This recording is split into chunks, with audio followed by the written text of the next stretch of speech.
Hey guys, welcome to episode 5 of our tuning series. Today we are going to be covering springs and ride height, so stick around. Be sure to subscribe with post notifications turned on so next week you can learn about damping, which is my second weakest tuning subject. But anyways, let's get into it. So here is our 1993 Nissan R33 Skyline, with our tuning guide series paint, and we're slowly building it to be the best B-class road car we can, as well as having a bunch of other tunes for it, such as drifting and off-road. Also a drag racing one that I really won't be covering much because I'm very bad at drag tuning. But anyways, now springs and ride height. This could be a long one, so in order to adjust the springs we are going to need one of the following: either race, drift, or rally spring and dampers. We currently have race, so we can go straight to tuning and start adjusting. But as a small note, each one has the same methods and different styles. Quick example: obviously the race is for racing or just to unlock tuning. The drift suspension tends to be lower to the ground in ride height and stiffer than the race suspension, and opposite for the rally. The rally suspension is taller than the race suspension and softer. There is some tricks between the types of suspension you may want to use, so the stiffest setting for rally suspension is only like half of what the race suspension does, and the softest setting of drift suspension is pretty much the middle of race suspension, and ride height is the big one. The lowest setting for rally is the tallest setting for race typically, and the highest setting for drift is typically about half of the setting for race. But with this in mind, we are going to do race suspension because we don't need the extra steering angle for our race car here. So firstly, we are going to go about this the same way as we did with the anti-roll bars. So this is the default value of the springs and ride height. So first, same thing with the anti-roll bars. We are going to zero this out. We don't want to find our oversteer understeer yet. We want to find the stiffness suspension we are going to use. Now for you guys, I would suggest going somewhere in the middle the first time, so roughly a 600 to 700 pound spring. But we are going to start off with a stiff setting, test it, soft setting, test it, then in the middle. As for our ride height, this depends on the spring stiffness. For a road racing car, simply put this all the way down, and if you notice it starts bottoming out, lift it up. Technically you should base your spring stiffness off of your ride height. But in this game you're not going to be bottoming out unless you're doing a type of racing that car isn't built for, using a road car for rally or using a rally car for cross country, that type of stuff. Anyways, let's get to testing.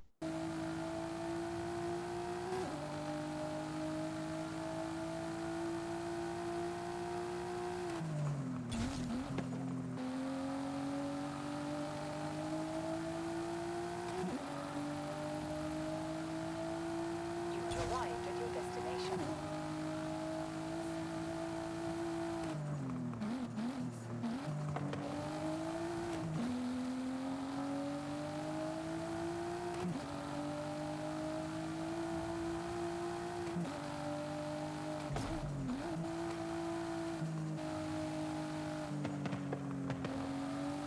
You have arrived at your destination.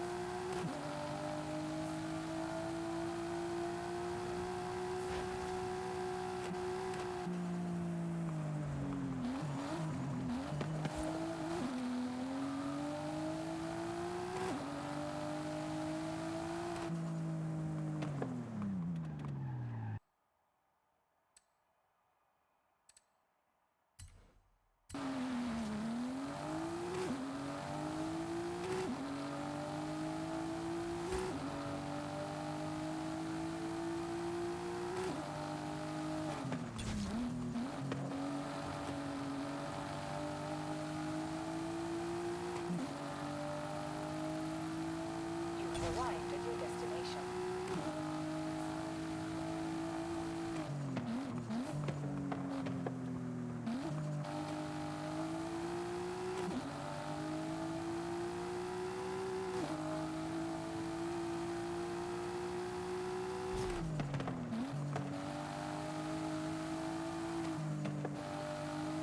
You have arrived at your destination.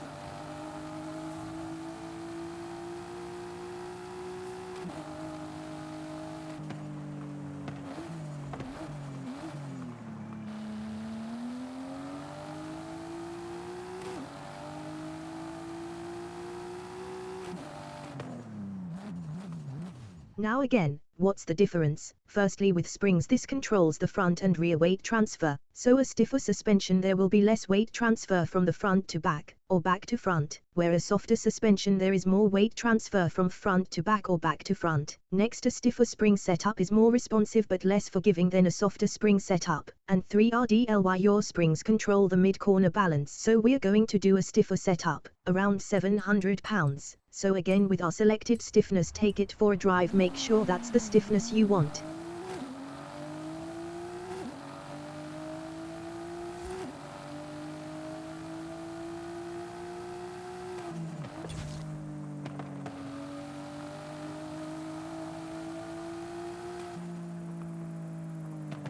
So the springs again control the mid-corner balance, so after the turn-in of the corner, the very middle, the apex of the corner, what does it feel like? Well, in this case I actually felt a little too much oversteer, so we're going to soften the rear spring to create understeer, with our front spring being stiffer than the rear spring, or our rear spring being softer than our front spring. Now I recommend, as I'm doing here, we'll adjust by 50 pounds, so we was at 700 pounds, we're down to 650 pounds, and try it again. You have arrived at your destination.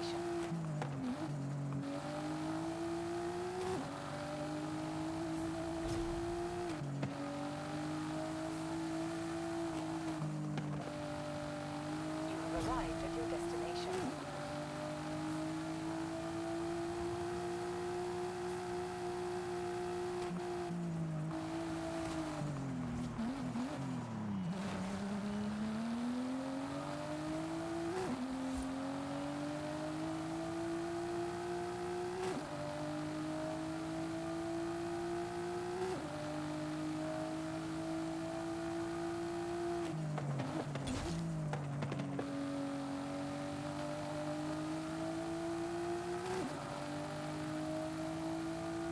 You have arrived at your destination. So now it feels a whole lot better, but just to see, now we're going to take away another 50 pounds to see how it reacts in the mid-corner.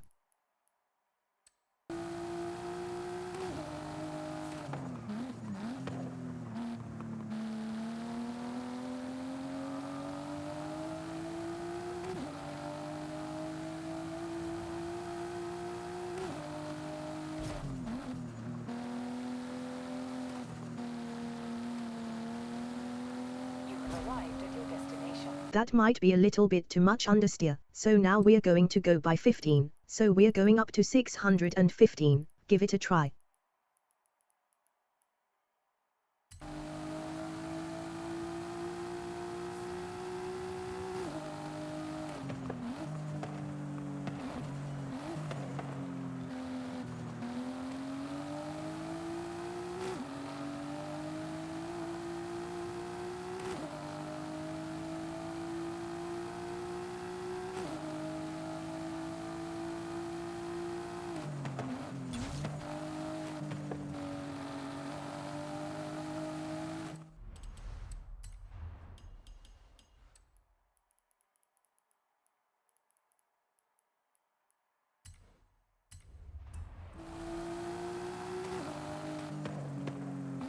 You have arrived at your destination.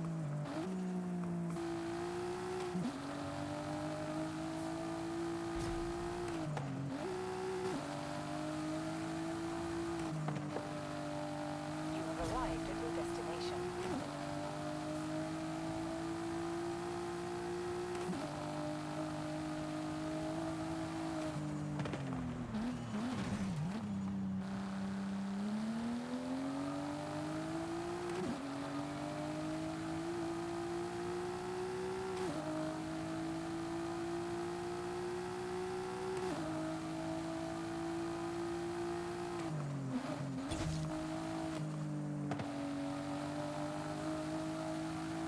Okay, now you saw we have too much oversteer, so now we went down by 50 pounds, by another 50 pounds, we added 15 pounds, another 15 pounds, giving us 630 pounds. Now we can go down by 5, if it's too much up by 3, too much down by 2, and up by 1, and we'll eventually narrow it down to where it feels the best. I just wanna know, tuning should not be purely about numbers, the numbers help you tune, but tuning should be about feel. How does the car connect to you, and what all can you change to make the car feel better and do what you want it to do? Cars have their limits. But if you tune as I do by feeling and getting the absolute most out of the car, then you can go far beyond the limitations of the car. Now I quickly want to talk about the other types of suspension, a drift setup, and a rally setup. We are going to start with a rear-wheel drive setup, then we'll move to a all-wheel drive setup. So I already have it tuned, but I want to show you the spring and the anti-roll bar, as seeing this will help, and we'll quickly throw the balance out of the window and rebuild it.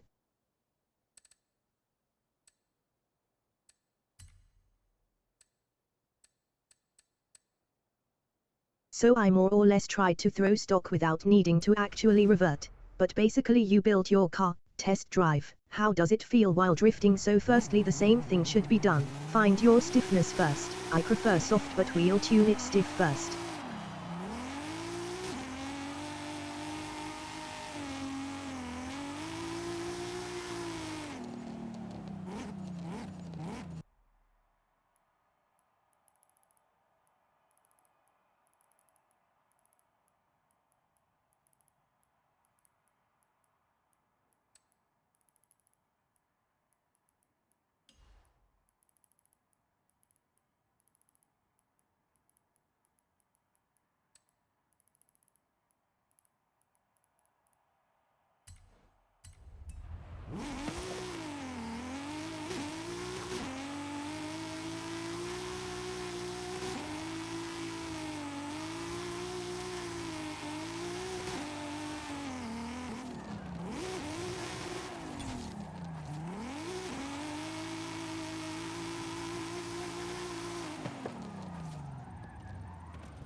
So firstly, as you seen from getting a bunch of angle, the steering got kinda weird and it just spun out. This tells me there's a balance issue in the springs, as when I was counter steering it could not do the precise adjustments I wanted. So we'll soften the rear spring to give some understeer, and keep in mind when drifting the same rules apply, except you're sideways. So again it started feeling weird in the mid-corner adjustments to counter steering. That means that's a spring issue. Now if I flicked it into the corner and it started wobbling around, then that's a anti-roll bar issue.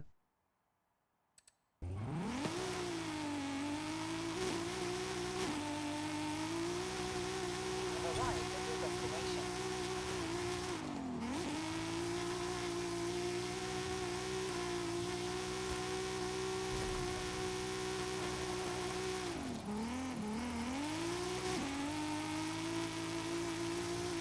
You've arrived at your destination.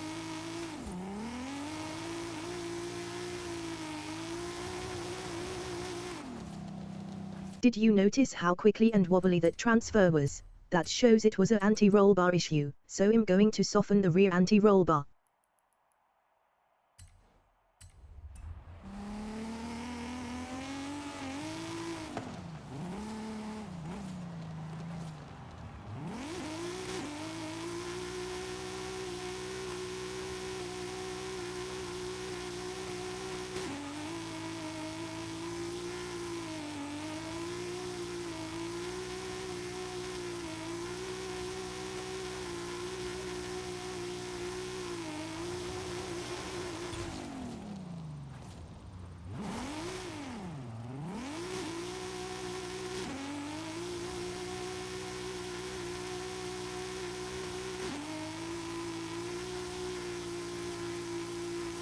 You've arrived at your destination.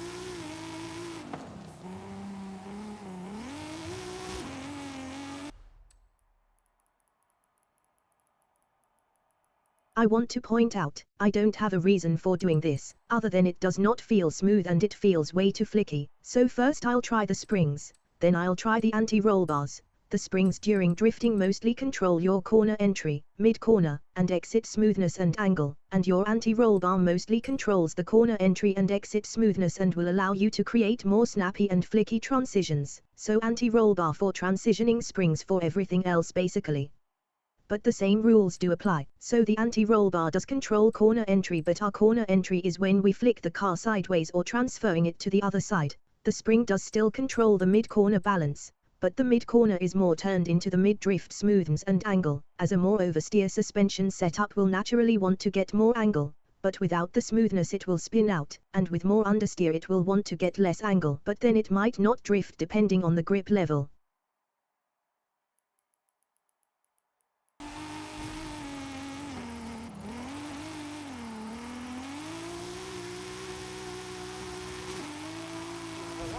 destination.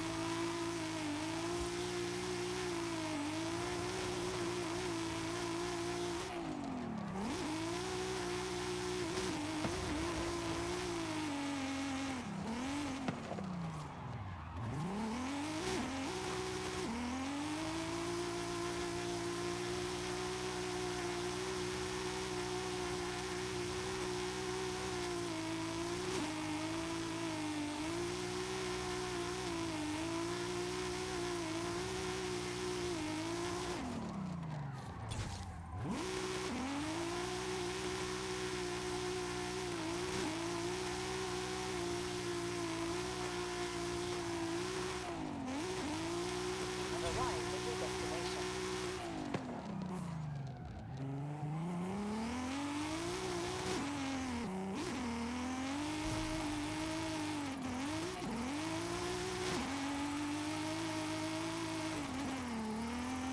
Have arrived at your destination.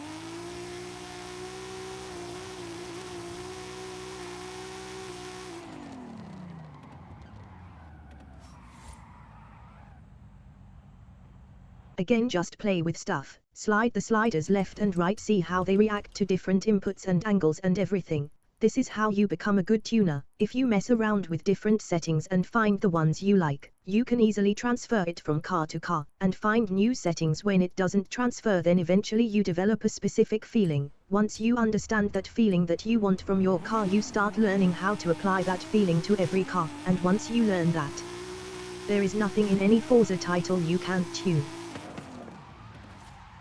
Like this car here, there quite literally has not been a full electric rear-wheel drive car in any Forza title. This took me maybe 5 minutes to tune, not because I have some advantage from the years of tuning, I simply know how I want my cars to feel. I've played with every type of setting and slider in Forza dating back to 2004. Tuning is super simple, and I really hope people take my guides seriously and start learning to tune their own cars. Downloading tunes is a great resource when you quickly want something, but tuning for yourself makes the game so much more enjoyable, as you can change everything whenever you want and you can build anything. I'm very passionate about tuning. I think because of the years I've spent tuning cars in every Forza title. It's very simple. No one should be scared of tuning in Forza, especially nowadays, because tuning in Horizon 5 is super easy. As long as you learn the basics, you can quickly become a really good tuner. Onto the rally. Again, rally is the exact same thing. Anti-roll bar corner entry, springs mid-corner. The only difference is for rally you want your car to be much taller so that you don't bottom out, and you want your car to be softer than you normally would so that you can absorb the bumps. You don't need to go full soft as I've done here, but like I said, the stiffer the springs the more responsive but the less forgiving. Same for the anti-roll bar, same for rally. The only thing about rally is you need a softer suspension because of all the bumps, and you need to be taller to absorb the bumps.